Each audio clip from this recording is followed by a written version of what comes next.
छौरी छहाई जब लचक के कमारे डीजे पिंटू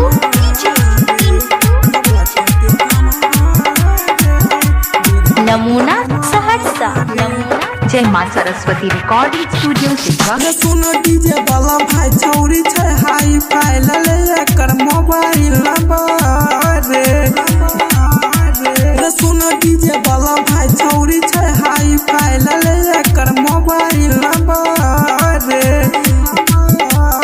जब लचक के कमारे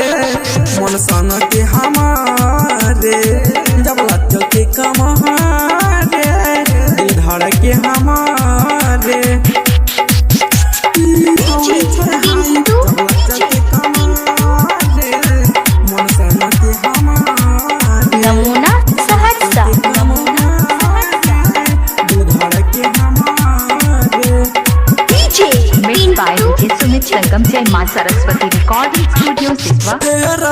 एकरा गल पे छे गजब के तिला रे देख के घायल हो जाय छो दिल रे देख के घायल हो जाय छो दिल रे एकरा गल पे छे गजब के तिला रे देख के घायल हो जाय छो दिल रे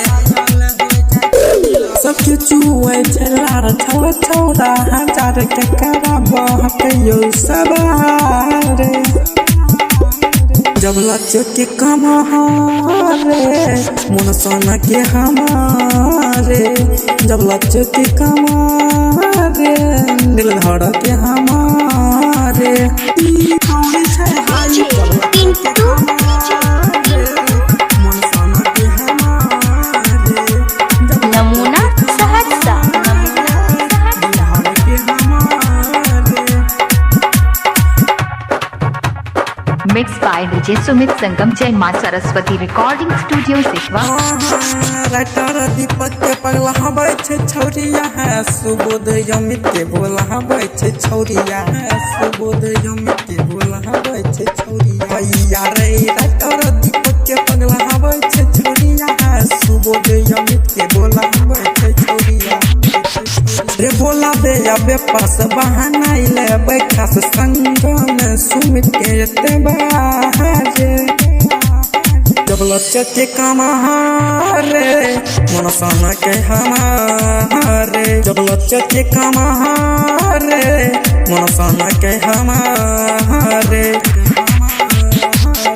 सुनो डीजे वाला भाई छौरी छहाई फाइल ले कर मोबाइल नंबर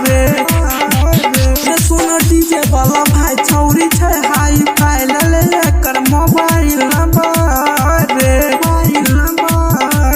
जब लचक के कमारे मन सन के हमारे जब लचक के कमारे